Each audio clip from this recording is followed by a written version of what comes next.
Hey Waffle Gang, I do hope you are well. My name is Mark and today we're checking out some more Reddit stories, and if you do love a Reddit story, why not consider? Like, subscribe, maybe that notification bell too, and let's crack on with today's first story. Much love, guys. Now we're going to do something a bit different today. We're going to be covering bad roommates in general. So our first one is from Chief Geek 78 from our very own subreddit r/Mark Narrations, and says, would I be the arsehole if I leave/ghost my roommate? Backstory and context. I, 45 female, lost my housing due to financial difficulties and found someone renting a room. When I went down to see the room and meet my potential roommate, B, 30s female, she told me it would be just her, me, and our cats, one each. She also told me she had a 1-year lease that would end in February, and her landlord knew and was fine with the sublease. The room was nothing special, big enough for a twin bed and dresser, and that's it. But for $400 a month, it was good enough. But sublease is $400 for room. I pay for internet, and I keep my area clean. The problems. 1. 2 months after I moved in, her daughter came to live with her, which is fine, but she stays in the living room, so there is no more common areas. 2. Food issues. I get permission to eat any food she buys, and I'm expected to replace it.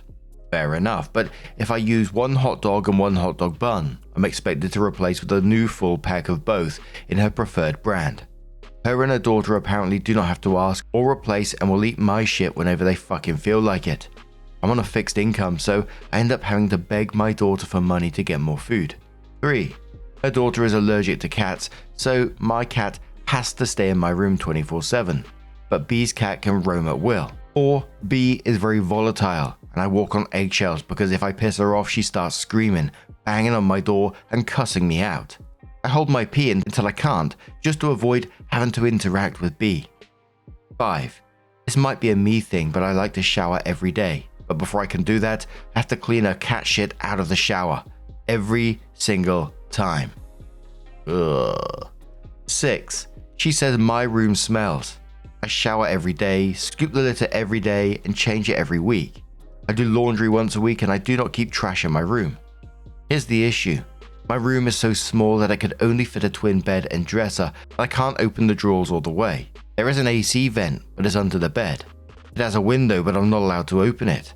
So me and my cat are in a tiny, nearly airless room 24/7. I've told her repeatedly that my cat came from an abusive situation and is terrified of loud noise.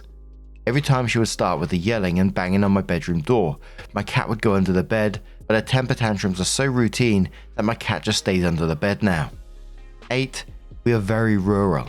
Nearest gas station is 10-minute drive away, and B doesn't have a car, so I occasionally let her use mine. When I do let her use it, she says she's going to the store and be gone for hours. Most recently, when Hurricane Helen came through, we lost internet, and I wanted to go to McDonald's to use their free internet, but my car was gone. No, she did not ask. When I texted asking if she was coming back that night at 8 p.m, she said her friend was doing her hair and it would be a couple more hours. So around 10 p.m. She didn't show up until around 7 a.m. If I ever say no, I get her famous line, I'm letting you live here for $400. The least you could do is, and then gives an example. 9. My car is now fucked up. 10. She was just served a 30 days to vacate notice. She's on a month-to-month lease. She lied. Her landlord did not know about me. She lied. Her landlord is not cool with the cats. She lied. And why I'm conflicted. She needs my rent and car to get a new place. If I leave and ghost, she will be stuck. I have a friend who is renting a U-Haul and has agreed to come get my stuff. I can quickly and quietly move my shit and be gone before she even wakes up for the day. I will be homeless, but I don't think I can do this anymore. I have to decide today if I want my stuff picked up. So would I be the arsehole if I don't give my roommate notice and just ghosted?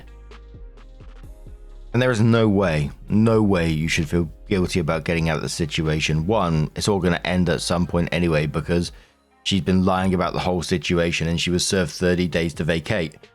And do you think she's going to do you any favors on the back of this? I don't think so. This was all about her. And let's face it, you're escaping an abusive situation here. She's emotionally abusing you by screaming and banging on the door, your pet's being mistreated, and she's like Like you said, she's been lying to you from day one about everything. And you said yourself, you're having to hold your pee to avoid this interaction with her. It just tells you how toxic everything is. No one should have to live like that. Take the U-Haul and run. And at the same time, I really hope some friends or someone is able to step in and assist you at this moment in time. Must be an absolutely scary and sort of devastating situation. Cool says to OP, they sound awful. I'd leave and not look back. Could you talk to the landlord, explain your situation, and maybe see if they have something suitable for you? Might be worth a try, as you are an innocent victim of bees. Initial says you will have to vacate in 30 days anyway. Can you stay with a friend with a U-Haul for a few weeks until you find something else? You do not owe the roommate anything since she lied to you. She will try and manipulate you into staying, or may move out on you first. Figure out exactly how much you can afford, as if you're looking for another room to rent, it may be more expensive. Hope you find somewhere you and your cat can live in peace. OP did come in with a couple of small updates on the same post and says small updates, but arrangements have been made for tomorrow. Thank you for everyone for chiming in.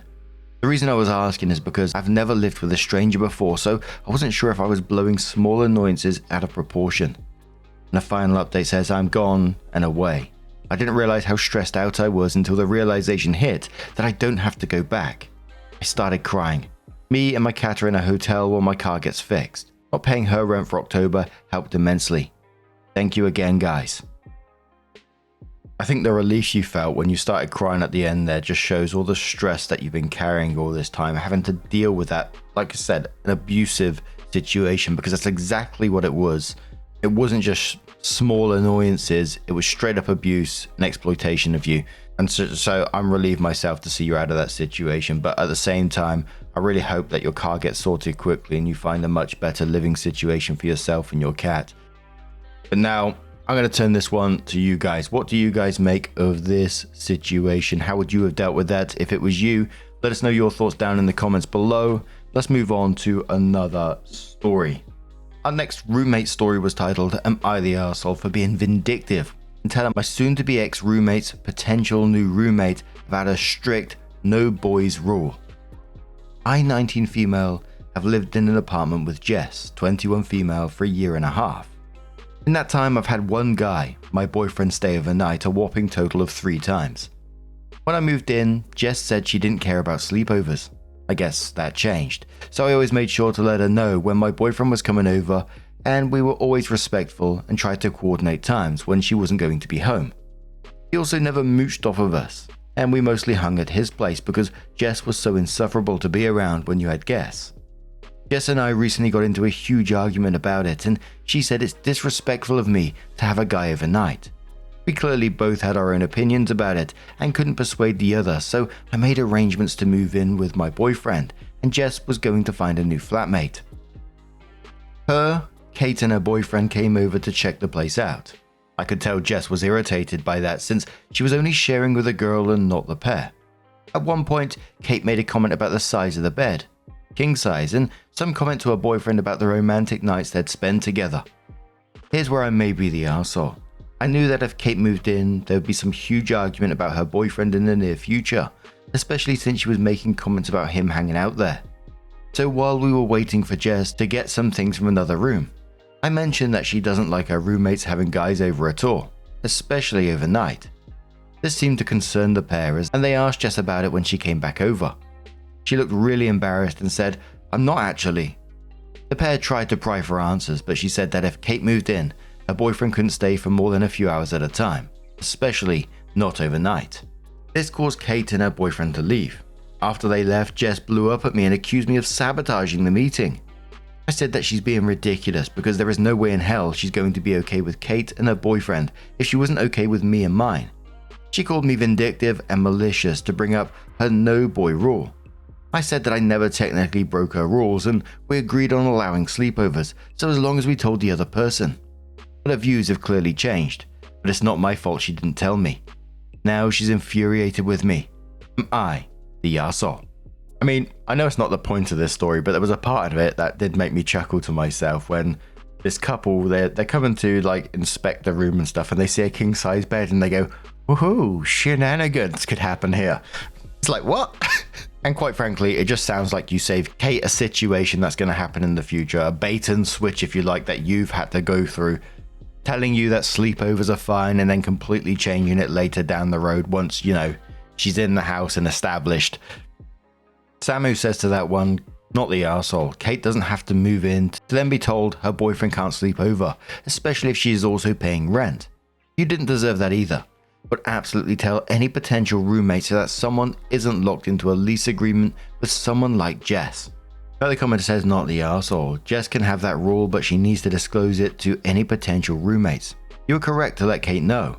Jess needs to live alone, find a roommate that agrees with his policy, or travel back in time to the 1940s and live in a women's only boarding house. And one more comment from Illustrious who says not the arsehole. She's welcome to have that expectation of people, but she needs to tell them up front. You're right to bring it up. Why would she want to have someone move in only to argue with them about who they choose to spend their time with in their room and have them move out again? She needs to be honest about that stipulation if she wants to end up with someone who is looking for a woman-only space. Or is it a significant other free space? But now, I'm going to turn that one to you guys. What do you guys make of that situation? And let's have another story from the Bad Roommate subreddit from Left of Center, who says, my roommate brought home a creepy baby doll and tried to murder me. What? Once upon a time, my former roommate brought home a $10 mystery box from a thrift store. Inside it was this baby doll. It looked like it crawled straight out of a B-rated horror movie. So we started a game where we'd hide it in places for the other person to find. Classic passive-aggressive roommate bonding. It escalated quickly. The fridge, the medicine cabinet, each other's nightstands next to the vibrators, hanging from the ceiling like a tiny omen of doom. It was one of the best parts about living together. Until it wasn't. Things went nuclear over something that really only needed a civil chat, and maybe a nap. She lost her mind, physically attacked me, threw a glass of wine at my head. Didn't land, but dramatic. Destroyed my record player, ruined my artwork, and made the rounds talking trash about me to mutual friends. Real high school theater energy. She stormed out in a storm of broken glass and self-righteous fury. A week later, I found the doll again, stuffed in an unexpected nook. I figured it deserved a final resting place, so I hung it from the attic cord. It now dangles in the hallway like a tiny effigy of our friendship. When I move out, I might bury it, or maybe I'll leave it behind for the next tenant, like a cursed, housewarming gift.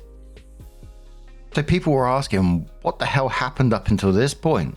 Opie said, I just felt details would make it too long for someone to want to read. There was already some tension, as she moved her boyfriend and his dog in 2 weeks after she met the guy, after we already had another dog and our cats. I kinda let her run me over on that, considering we could get evicted if I said anything, and I didn't have the money to look for a new place. We also just moved in and I had lived there for only 4 months. The boyfriend didn't pay bills or rent for the 2 months he was there, and the roommate didn't pay any utilities, just her half of rent. So I was trying to keep to myself and keep the peace for the sake of keeping a place to live for now while I saved up to leave. So the week this occurred, our electric went out for 3 days due to a storm, so we hadn't cleaned up much. It came back on one Friday morning. My boyfriend lives out of town and I don't get to see him all the time, and he had plans to come over the weekend. She had to work from 3 to 10. I spent 3 hours cleaning up the kitchen, most of that spent on a mess that her and her boyfriend left a drunken night before. Uncooked rice spilled all over the floor, cooked food left out, etc. I didn't say anything about it, wasn't even that upset, I just cleaned it up. I also threw away a bunch of stuff from the fridge and drove 15 minutes to the refuge set up by the city after the storm. I came home, took a shower and got ready for dinner and went out with my boyfriend. We came home a little before she did and went to bed. She stormed in my room, threw Adderall at me and demanded I get up and clean, after I already told her what I did and what I planned on doing the next day before work. She didn't talk to me the entire day, the next day, and even hid my work shoes from me so that I was late. After work, I went downstairs to put my clothes in the dryer, and she had thrown my wet, clean clothes onto the floor instead. I came upstairs, slammed the door, and went into my room. She started in yelling and cussing at me. I walked out of my room and she threw a glass of wine at me and attacked me. She scratched my face trying to rip out my nose ring and had me by the hair while our boyfriends were trying to pull us off. I called the boyfriend to make a report and they brushed it off. I ended up going into my room to just separate myself completely. The next morning I went to file a DVP, as I was afraid she was going to do the same to me and have me removed. And I was very worried about leaving her with my cats. All of the furniture except her bed was mine, and I didn't have the resources to move again, so I protected myself that way. When I came back, I discovered that she had smashed my turntable, destroyed 2 pieces of art I created, then set up her Ring camera to try and catch me doing whatever. I was awarded the DVP and haven't heard from her since. Did a quick Google of DVP, it says domestic violence prevention, or protection maybe.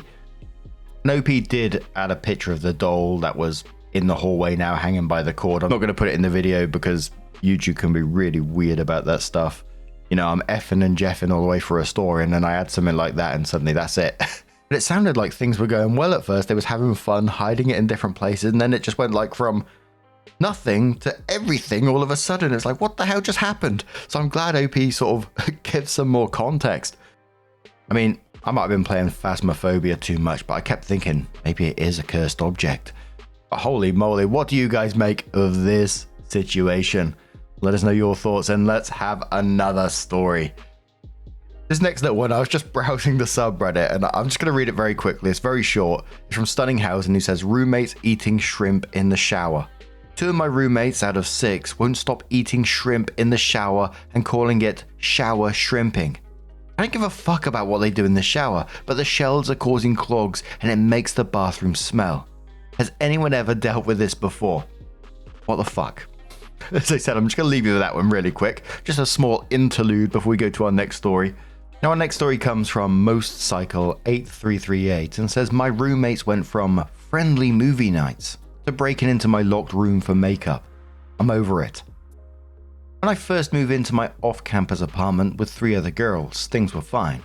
We weren't best friends, but we were friendly, watched movies, cooked together, had a decent vibe. Then the boundary issues started. First it was little things, snacks disappearing, shampoo running out twice as fast, laundry detergent mysteriously gone. When I brought it up, they'd laugh, deny it, or promise to replace it. Never happened. Then it got bigger. I saw one roommate wearing my wristwatch on Snapchat without asking. Another time I came home to strangers sleeping in my bed. They also loved to use my special cooking tools that I bought myself and leave them greasy or slightly damaged. That's when I finally locked everything down and bought a lockbox, a mini fridge, and started locking my bedroom door. They called me paranoid and dramatic, but honestly it was the only way to have peace of mind. At first it seemed to work. Things were tense, but they eventually apologized, and I thought maybe we'd turned a corner. And 2 days later, one roommate literally broke into my locked room to grab makeup because she really needed it. I wish I was exaggerating, but nope. That was the final straw. My family's coming to help me pack up and I'm leaving. I don't care if the lease overlap is a headache. I'm not living with people who think breaking into my room is acceptable behavior. Top commenter says to OP, please report the breaking and entering and theft to the police. A police report can be very helpful in breaking your lease. It will do no harm to your landlord. It can help if landlord starts thinking about money on the table from you down the road. Educational says, OP, I'm furious for you. Glad that you are moving. Breaking into your home is beyond unhinged. On top of all the previous disrespect, do they behave in such an uncivilized way with each other, or do they just target you? Speak with the landlord and explain the situation. For your own safety, you need to move. Thankfully, you have the means to do so. Please throw out the makeup your wacko ex-roommate used. Stay safe, OP. And there was many people saying go to the police, keep an eye on your credit at the same time. If they've had this access to your makeup, who knows what they've been doing if they found your mail coming through or something like that.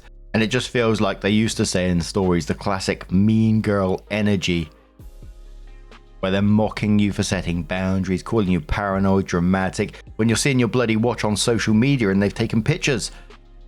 And there's no way, you know, breaking into someone's room. They didn't. That's a process. They've thought about this. They knew it was wrong. They did it anyway, and they don't care because your boundaries don't matter. They probably got a kick out of it, to be quite honest.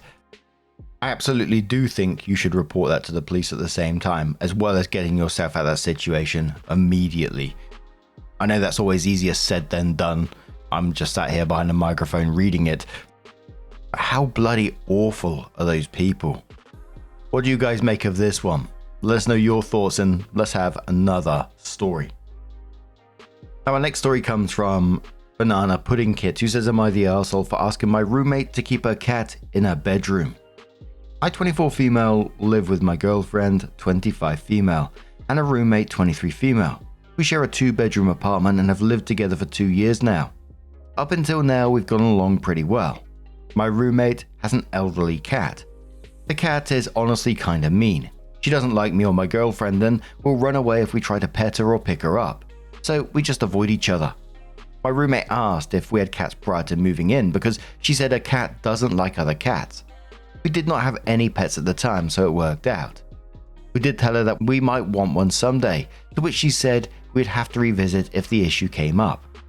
Well, my girlfriend and I have gotten to a place where we really want a pet of our own. We saw a kitten at the shelter and just fell in love with him. We got the okay from our landlord and brought him home last week. His name is Banana Pudding. Our roommate is furious with us. She told us that we were aware that her cat doesn't like other cats. I told her honestly that it's unfair for us to have to tiptoe around her cat and that we're allowed to have our own pets as long as the landlord is okay with it, which he is. She couldn't expect us to never get a pet or cater to a cat's pet's needs 24/7. The conversation ended there. Unfortunately, things have escalated because our cat hisses and swats at Banana Pudding just for existing. She's honestly pretty aggressive, which is a big issue in my opinion. Our kitten is very friendly and sweet and causes no problems. We asked our roommate that she keep her cat in the bedroom since she's elderly and aggressive. She refused and hasn't been speaking to us. She says we're huge arseholes and even got some mutual friends to take her side.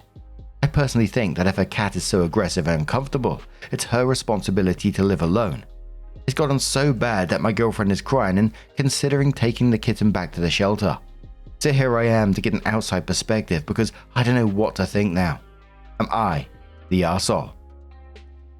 I was just like, why would you do that? Why would you think that's the right thing to do? Your roommate at the start asked you if you had cats and explicitly told you her cat doesn't like other cats when you moved in. You acknowledged this and said you'd revisit the issue if it came up. And it came up, and instead of having a conversation, you just went and got a cat anyway. And just saying that we're allowed to have pets if the landlord says that's okay is just completely missing the point. Yeah, absolutely, you're legally allowed, but you knew this would cause problems and just did it anyway. Now you want this poor other cat to be just locked in a bedroom because your new kitten is causing stress. That's a problem that you caused. And then you turning around saying that she should live alone if her cat is the problem. But her cat was never the problem until you made it one. But Dipping My Toes says you're the arsehole. The older cat was there first and your roommate warned you that he did not like other cats. Instead of having any kind of conversation, you just brought home a kitten and now expect an elderly cat to be confined to one room for the rest of his life. You are most indeed the arseholes here. That cat deserves to live out his life in peace, and if you want to keep your kitten, you better go and find somewhere else to live. Your roommate has every right to be angry, and you are out of line. Popular says you're the arsehole, but when Banana Pudding loses an eye, you have no one to blame but yourself since you put that poor kitten in that situation. Same with the elderly cat. It deserves to roam too.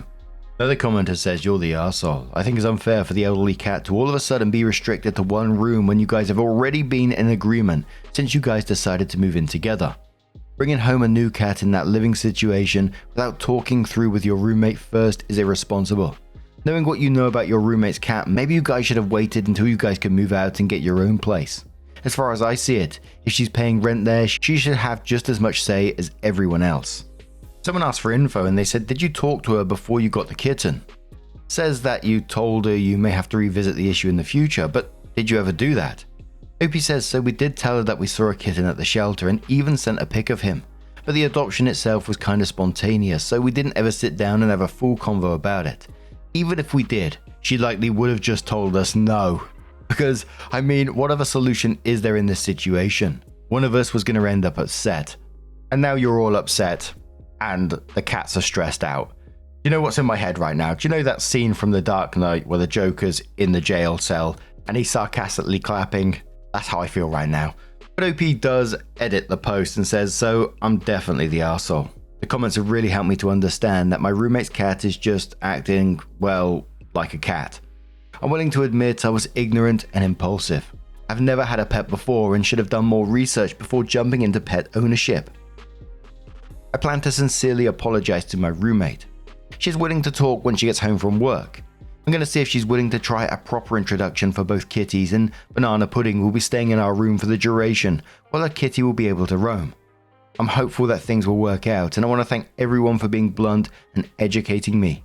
I was impulsive and inconsiderate, but my roommate is a great person, and I think she will forgive us and be willing to try to make it work. Edit 2. Roommate and I have talked. I apologize to her for being selfish, ignorant, and for putting her cat in an uncomfortable situation. She forgave me and said she'd be happy to do a proper introduction between the kitties. She said that if we do things slowly and carefully, her cat might be able to accept Banana Pudding. But now, our kitten will be staying in our room for the introduction process. She also taught me a little bit about cat body language, and guys, her cat came and sat on my lap. She even purred.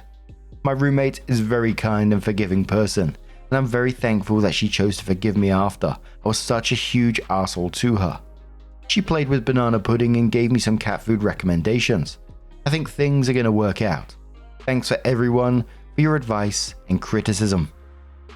And although it seems to have ended in a positive way, I think Opie is just absolutely lucky that he's got that roommate at this moment in time. I think most roommates would have been way less forgiving about having their living situation bulldozed like that and told that their elderly pet should be locked up, and just the whole thought process behind this.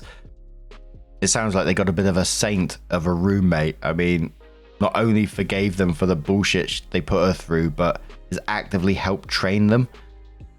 But now, I'm going to turn this one to you guys. Put yourself in that roommate's situation. How would you feel if this happened to you? Someone brought a cat in like that. You already had an elderly cat. How would you feel about it? How would you deal with it? Would you be able to forgive and move on like the roommate did in this situation? Or, is that burning bridges? Let us know your thoughts down in the comments below. Just a huge thank you for being here today, getting involved in the stories. Your love, your support, your time always means the absolute world to me. So thank you so much for being here, and hopefully I'll see you in the next one. Take care and much love.